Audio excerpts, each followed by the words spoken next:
गर्ग संहिता में लिखा है, गोलोक में श्री हरि ने जब यमुना जी को भूतल जाने की आज्ञा दी और नदियों में श्रेष्ठ यमुना जब श्री कृष्ण की परिक्रमा करके जाने को उद्गत हुई, उसी समय बिरजा तथा ब्रह्मदेव से उत्पन्न साक्षात गंगा, ये दोनों नदियां आकर यमुना जी में लीन हो गईं। तो ऐसा अद्भुत सौंदर्य स्वरूप हमारी श्री यमुना जी का ब्रजमंडल से जुड़ा हुआ है।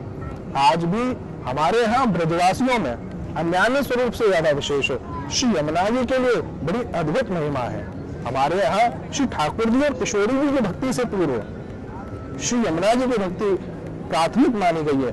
क्यों? क्योंकि श्री यमुना जी ने हमारे यहाँ पर सभी आचार्यों को यह भक्ति प्रदान करी और श्री यमुना जी के तट पर ही आप देखेंगे कि स्वयं स्वामी श्री हरदास जी महाराज, श्री हरवंश महाप्रभु, श्री रूप गोस्वामी, सनातन गोस्वामी, रघुनाथ गोस्वामी, श्री भट्ट गोस्वामी, अन्य सभी संतों ने यहाँ श्री यमुना जी के तट पर ही बैठ करके अपनी भक्ति को निपुण किया और श्री ठाकुर जी की भक्ति में रमे हैं। धरती पर बड़ी बड़ी चट्टानों के तटों का भेदन करती हुई बड़े वेग से जब यमुना मेरु पर्वत से दक्षिण दिशा की ओर जाने को उद्गत हुई, तब यमुना जी गंगा से अलग हो गईं। महानदी गंगा हिमवान पर्वत चली गईं, किंतु श्याम सलिला यमुना कालिंद शिखर पर जा पहुंची तथा कालिंदी कहलाईं। भाव यह भी है कि श्री यमुना जी यहाँ नित्य विहार में अन्यान्य स्वरूप में, हमारे अन्यान्य जब हम देखते हैं तो श्री यमुना जी हमारे ब्रज में भाव अलग है श्री यमुना जी के लिए, और अन्यान्य संसार में श्री यमुना जी का भाव अलग है। विलास गमनोल्लसत प्रकट गंध शैलोन्नता सघोष गति दंतुरा समधिरूढ़ दोलोत्तमा। श्री यमुना जी हमारे ब्रजमंडल में बड़े ही उल्लसित स्वरूप से विराजमान रहती हैं, आनंद स्वरूप से विराजमान रहती हैं, और अन्यान्य स्वरूप में चाहे यमुनोत्री से लेकर के इलाहाबाद संगम तक का जो स्थान है वहां पर यमुना जी की अलग व्यवस्था है, अलग स्वरूप है। श्री ब्रजमंडल में हमारे यहाँ यमुना जी सखी स्वरूप में भी विराजमान है। हमारे ब्रजमंडल में गोवर्धन जी के पास में एक गांव पड़ता है यमुनावता, और यमुनावता में श्री यमुना जी का सखी रूप में जन्म हुआ, जहाँ भानुगोप और वही संज्ञा देवी अर्थात भगवान सूर्य नारायण और संज्ञा देवी जो उनकी पत्नी थी, उनका आगमन वही भूतल पर श्री ठाकुर जी की नित्य लीला के समय पर यहाँ हुआ था, और ये वृषभानु जी के छोटे भाई यहाँ विराजमान हुए। इस यमुनावता गांव में श्री यमुना जी का सखी स्वरूप में आगमन हुआ, जन्म हुआ, जिसे हम अपने यहाँ पर जब यमुना जी का चैत्र शुक्ल षष्ठी जो समय होता है तो उस समय पर जन्मोत्सव मनाते हैं। तो यह स्वरूप जो श्री यमुना जी का है, एक सखी स्वरूप जो है, जो ठाकुर जी की नित्य लीला में विराजमान रहती हैं। कालिंदगिरी से वह अनेक देशों को पवित्र करती हुई खांडव वन जा पहुंची। खांडव वन से वेग पूर्वक चलकर कालिंदी ब्रजमंडल में श्री वृंदावन और मथुरा जी आ गईं। हेमंत मास में गोपियों ने दुर्गा देवी का व्रत रखा और पति रूप में श्री कृष्ण को मांगा।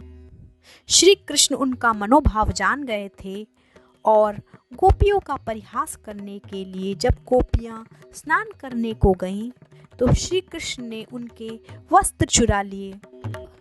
यह चीरहरण लीला श्री कृष्ण ने इसलिए की थी क्योंकि वह गोपियों को यह ज्ञान देना चाहते थे कि सरोवर में वस्त्रहीन स्नान करने से वरुण दोष लगता है।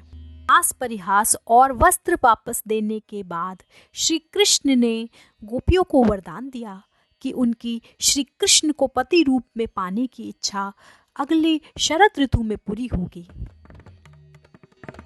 अगले वर्ष शरद पूर्णिमा की रात में श्री कृष्ण ने अपना वचन पूरा करने के लिए रास लीला रचाई।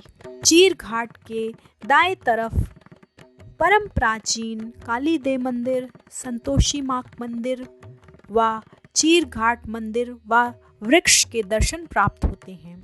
इसी कुंज गली में आगे बढ़ने पर आप निधिवन जी व राधा रमण जी पहुंच जाते हैं। राधा रमण एक सुप्रसिद्ध मंदिर है।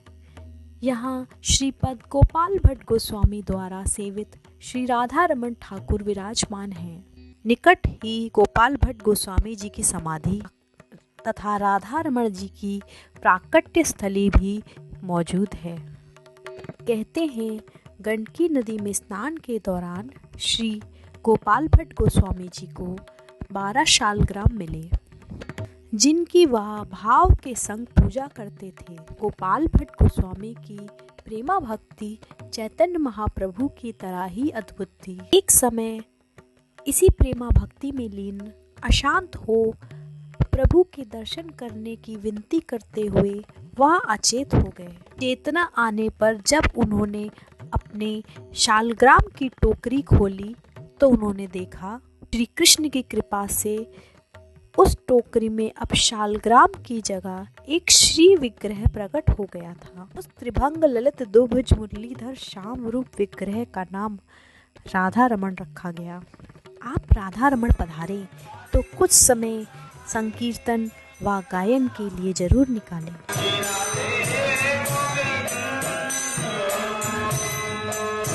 निधिवन बांके बिहारी जी की प्राकट्य स्थली है। मंदिर बनने से पहले बिहारी जी निधिवन कुंज में सेवित थे, इसलिए उन्हें कुंज बिहारी भी कहा जाता था।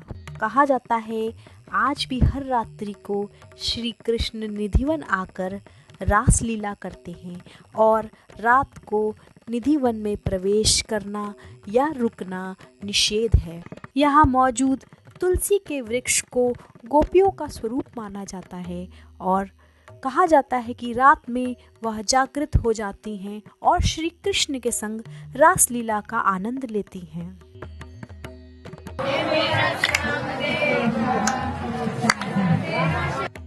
गोपियाँ पूर्व जन्म में भगवान रामचंद्र के अवतार के समय वैदिक विद्वान थीं। सतयुग में उन्हें श्री राम जी के दर्शन ना मिल पाए, इसलिए श्री रामचंद्र ने उन्हें यह वरदान दिया था कि श्री कृष्ण काल में वह यह वर पूरा करेंगे और गोपियों के रूप में उन्हें ईश्वर का सानिध्य प्राप्त होगा। महत्वपूर्ण बात यह है, श्री कृष्ण के साथ रास करने वाली गोपिकाएं अपने अपने भौतिक शरीर में नहीं थीं।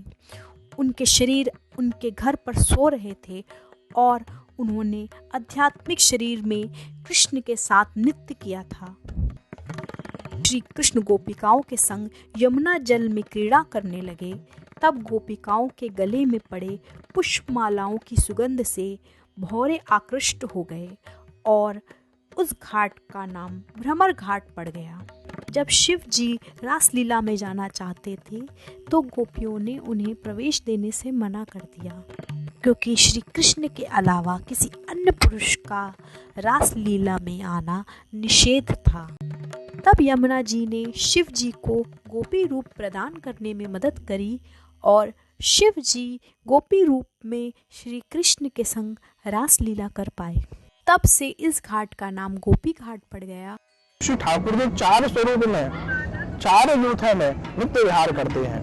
एक श्री किशोरी जी के साथ, द्वितीय श्री विशाखा जी के साथ, तृतीय श्री ललिता सखी के साथ एवं चौथा यूथ है श्री यमुना जी के साथ। इन चारों यूथों की व्यवस्था बचाने का कार्य, सारी सेवाओं की जिम्मेदारी श्री यमुना जी के ऊपर निर्भर करती है। श्री यमुना जी ही सभी भक्तों को, सभी सखियों को, सभी मंदिरियों को, सभी गोपियों को उनकी सेवाएं प्रदान करती है। इसलिए भगवान शिव जब इस ब्रजमंडल में आए हैं तो उन्होंने भी यहाँ आकर के श्री यमुना जी से ही वही गोपी वेश, वह गोपी भाव और वह गोपी स्वरूप धारण किया है। श्री यमुना जी की ही देन है तो श्री भगवान शिव को यह स्वरूप प्राप्त हुआ और आज भी हमारे यहाँ भगवान शिव वह गोपी स्वरूप धारण करके विराजमान है।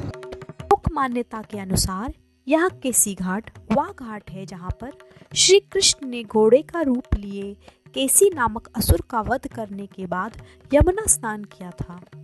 इस घाट का निर्माण भरतपुर की रानी लक्ष्मी देवी के द्वारा 17वीं सदी में करवाया गया था।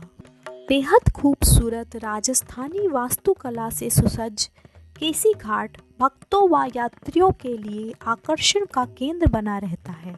सुबह सूर्य उदय होते ही यमुना स्नान करने के लिए यात्रीगण केसी घाट पहुंच जाते हैं।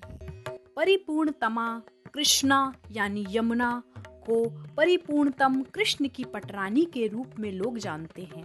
यमुना जी साक्षात परिपूर्णतम भगवान श्री कृष्ण को अपना पति बनाना चाहती थी, इसलिए परम दिव्य देह धारण कर खांडव वन में तपस्या करने लगीं। श्री यमुना जी सदैव सखी स्वरूपा विराजमान रही हैं और 16 वर्षीय रही हैं।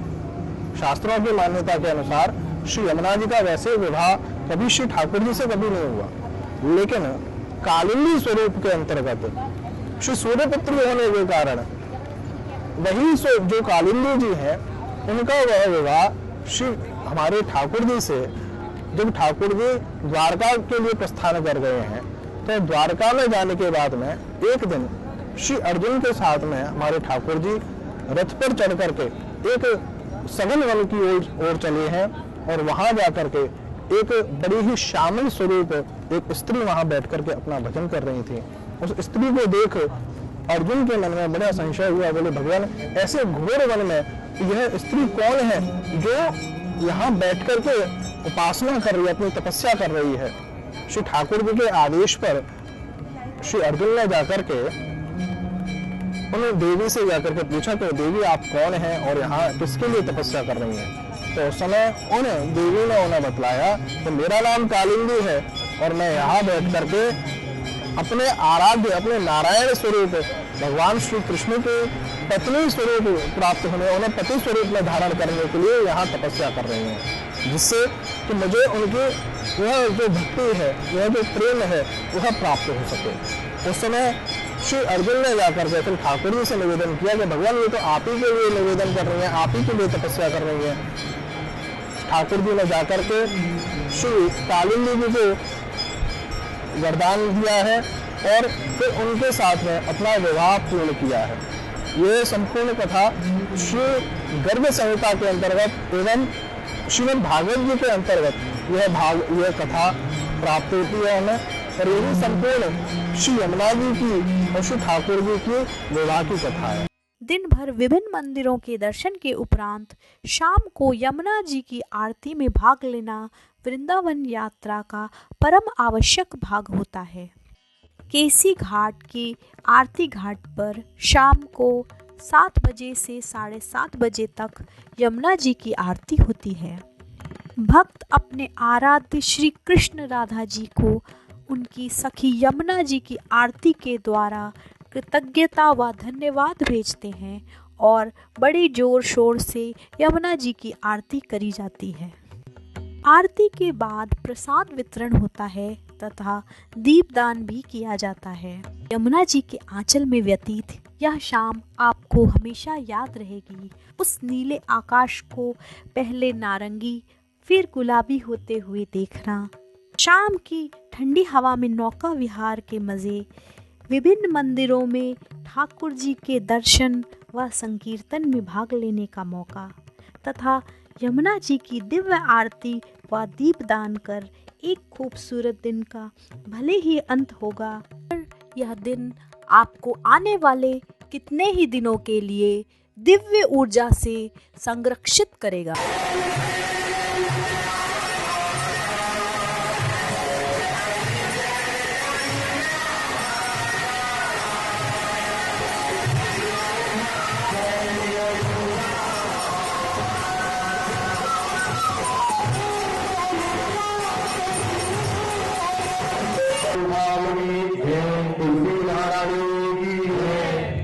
आज के आनंद की सब संतन की, सब भक्तन की, सत्य सनातन धर्म की, अपने अपने माता पिता की, अपने अपने पितृश्वर की